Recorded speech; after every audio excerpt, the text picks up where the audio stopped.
I just want to start by reading, when I read the report, a few lines from the summary alone.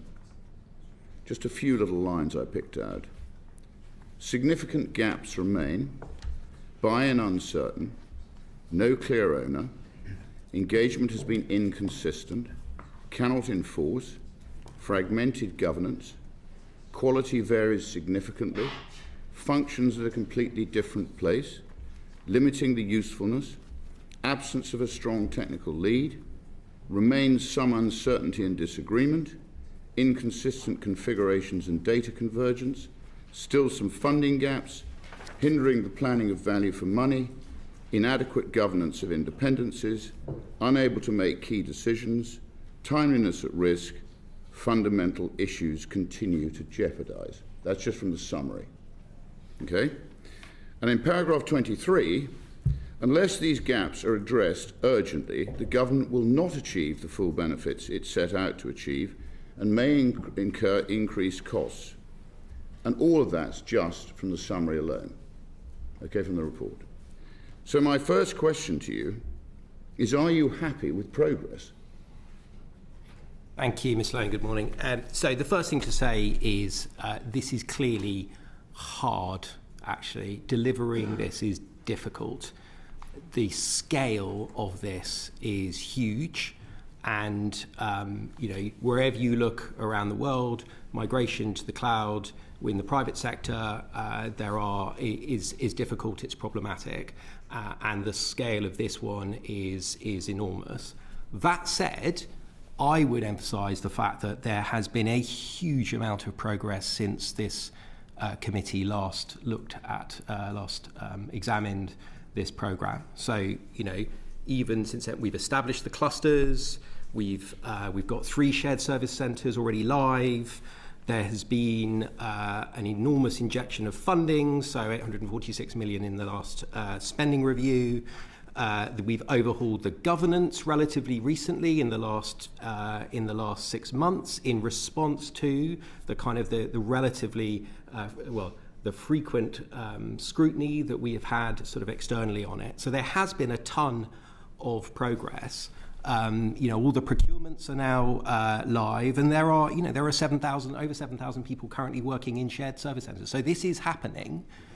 We are at, and the reason why I think this report is incredibly well timed, actually, and this hearing is well timed. We are at a really important point, which is we are at the point where for a lot of the clusters, the departments are going to be sort of moving into the shared service centres kind of properly, and that is a point of difficulty and a point of challenge. And so what we need to do is just look at the report and reflect on all the progress we've made, but think about are we really set up in the right way? I think we are. But I think that's something that we need to constantly be thinking about. The thing that I just want to emphasise, though, is this is absolutely foundational. So we cannot, I'm Director General for the Future Civil Service. This is all about how do we make the civil service fit for the 2030s. This approach that we are doing right now, this shared services approach, is absolutely fundamental, because if we don't have the ability to use AI to bring processes together, to bring some of the benefits that these new cloud-based systems will bring, then I think we're going to be on the back foot. So I recognise all the points in the summary. I think it's, I would emphasise the huge amount of progress that has been made, but we are at a point where this is hard, and so I don't shy away from that. You're happy with progress, but because I think being efficient means doing things well regardless of importance, and being effective means doing important things well. So I read this report, and all of the witnesses here today, as they were, I think they've been changed for various reasons today. Cat Little's not here, and it's been changed. I didn't realise that until just now. But I mean, the witnesses have all built their careers on driving efficiency. Now, I think you would ask a question here. Either they're not the right people to deliver the project, or the project is wrong and doomed to fail. And it sounds good, it sounds great, like all civil service initiatives. Let's get shared services. Let's get some equivalent to private sector efficiencies. That sounds great. It's a great strapline. But, again, I read the inefficiencies here. Applicant tracking system, ATS, shelved. Shared services portfolio, incomplete. Project ownership, vague. I want to talk about that in a minute. Risk management, patchy. Managing interdependencies, concerning. Okay, I'd say impossible. That's my view on that. So another question for you is, how can you deliver efficiency across shared government systems when the entire approach to the project itself is inefficient? I don't understand. I mean, I run lots of private sector businesses. I don't see, and you can give me the verbal baby food, Jerome, but at the end of the day, I want to drill down and know, I want to understand. This has been going on a hell of a long time. A lot of taxpayers' money has been spent on this. Our job is to protect the taxpayer, not anything else. The taxpayer wants value for money. So I'd like an answer to that. And I haven't had one yet. So two things. So firstly, if I can just come back on your previous point about either the strategy is doomed to fail, we don't have the right people in place. I think the strategy is not doomed to fail, and I think we do have absolutely the right people in place. And I might let Nathan and Diane speak, but these are people with deep expertise precisely in delivering this sort of transformation. So I think we do have right across the clusters. And remember, this is a huge cross-government operation. There are 5 clusters, there are 5 accounting officers, there are 5 SROs right across all the clusters. So right across government, there's about a sort of 1,000 people working on this, all of whom are experienced in delivering this. Just coming back to your question, this is already delivering efficiencies. That's the important thing. We are already seeing from the clusters that have already, 2 of the clusters have already moved into delivery. We are already seeing some benefits. The potential benefits of this for the £900 million that we talked about for the spending review are of the order of £4 billion or over £4 billion. So there is a huge prize to get, and we are confident that we've set this project up in the right way. Obviously, as I said, it's quite hard, and delivering this sort of change is difficult, and this is why, by the way, why this report is really is welcome. We've been scrutinised by NISTA, by the IPA, by this committee twice, and we've reflected on that feedback because I think it is important to be kind of confident that we can deliver it, but also humble enough to listen to feedback. I don't know if Nathan, you want to come in on anything I've said. Yeah, if I could add a little bit of colour to that. So we recognise the progress we've made over the last 5 years. We've now got 3 service centres live and running, delivering services to civil servants and public servants every day. A 4th stood up in UK SBS, supporting 3 departments and 1 large ALB, that's UKRI. They're live, they're working. We know we've got to deliver the 3 big ERP change programmes. We'll come back to those. We recognise the report that NA have delivered and value the recommendations in that. It calls out areas where we can work on further. But just to explain a little bit about what we've been doing over the last few years, since we've had the IPA review and the NISTA review, we've developed an enterprise portfolio approach. So about 18,000 data parcels we're managing across a portfolio of around 21 programmes. We're tracking dependencies through those. We've got working groups at a portfolio level and a benefits level, so we've built that enterprise portfolio approach. We've started to work further on our governance. We've got our shared services board and then the technical design authority. So that's the engine room where the SROs come together, working through the gritty delivery challenges using the insights from the portfolio team and the portfolio working group. We've embedded a risk management framework that's Cabinet Office standard using RICO tools. That's for the Cabinet Office. We've amplified that to work with the 5 core clusters delivering the change and the functions. That's starting to tease out our key risks around delivery, around data integrity, around dependencies. We've also been working with those live service centres to try and share best practice across the 5 service centres. And so we think we've made significant progress over the last 5 years. And to support the clusters and live service delivery, we've done something that the functions are really proud of, which is to create a suite of data standards. So those mean that we But have... Nathan, I'm hearing you, okay, and thank you for that. But to Jerome's point, the clusters don't always agree with what you're telling us here. The clusters, if you read the report, the clusters actually contradict what's been...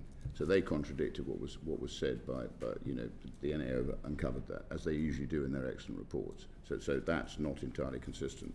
So, again, if you can't even build and maintain a routine dashboard, which is in this report, as you probably know, I fail to see how you can deliver resounding success and value for money on this project. If you can't even deliver the dashboard, how can you tell? Shall I? So, I would sort of question that, your assumption there. So I would have said that the dashboard is one of the big points of progress that we've made, actually. And yes, I don't think the NAO would agree with you. Well, so that is a development since the last report. It is something that and again, the quality of the returns is now much better. But and so we are getting much better information, and so we're able to use that to look at where the interdependencies are between your point about how do we know what's going on in departments and how that impacts the overall program. That is getting much better. The governance we've put in place. Again, the refreshed governance allows us to do that. So, we are learning and improving as we go. And I think that's, for something of this scale, which is, relatively, I would say, probably unique, but certainly unusual, I think that's probably the right approach. Okay, well, again, thank you for that. But I think you were quite right when you said earlier that this is a time for major reflection. I think it is.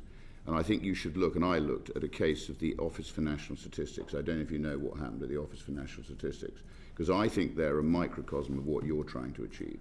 And they set out to do exactly what you think you're going to do, this top-down, centrally planned nirvana, which very seldom ever appears, goes on forever like the Fourth Road Bridge. But the IDS was a multi-year project intended to build an integrated data system. £240 million was spent on it before the project was shelved. So I'll tell you what I think, and I think you need to think seriously hard about this, all of you, in the interest of the taxpayer, because I can see a lot more money being wasted here. That's what I smell. And I smell the Tower of Babel. And all you're going to find is what they found when they built the Tower of Babel. The oxygen gets thinner, and God doesn't live up there, okay? So I think you haven't got a structure that the private sector would have. I heard talk in the report of you wanting to emulate the private sector and bring everything together, which is what people do when they buy businesses and put them together. But you haven't got the structure to do it. That's quite clear to me. And more importantly, you haven't got any one person who's in charge of this project. Nobody gets fired for not delivering. There's nobody. I can't see who's actually... And if you have a project in a private sector company, somebody's given the job, and if they don't deliver to timelines, they get fired. Historically, you haven't delivered to timelines. We're reviewing progress, and I can't see any progress. So I think you've seriously, and you mentioned AI, Jerome, I think you've got to sit down with a cold towel on your heads and decide, are you going to be overtaken by the digital revolution, and are you going to eventually do what the NAO did, the National IDS did? Are you going to junk this when you get overtaken by the digital revolution, which I can see happening? Because I just don't see that this is fit for purpose, and I think you're going to waste billions more of taxpayers' money on this, what I call dream, which sounds great, but you're not going to be able to deliver it. So I am seriously concerned, sitting here representing the taxpayer, that you're going to fail, and I think you need to seriously think about that now. I mean, it's tragic, because I gather a lot of the departments are relying on legacy services before you lot deliver this. I mean, it's quite a lot in that. Let me just pick up a few of the points. So the first thing to say is that we made a conscious choice in designing this, that we would take a cluster approach. You didn't, because you weren't there. We government ministers made a conscious choice to deliver this via 5 clusters, each of which have an AO and an SRO and so on. So that is a choice that we've made, and because we thought that was the most efficient way and the best way to deliver this. But who's in overall charge? Who's going to get fired? There is someone in overall charge of each of the clusters. Now, my role is to be in charge of the overall strategy to make sure that we are that those clusters are delivering. But each of the clusters themselves... Jerome, you've been there a month. You just said so. You're in charge now, but this has been going on a long time, Yes. hasn't it? Yeah, so that's precisely my point. So each of the 5 clusters has an AO and an SRO who are responsible for each of their programs, and that is a conscious choice in the way that we've done it. There were alternatives. In fact, we discussed this in the previous hearing.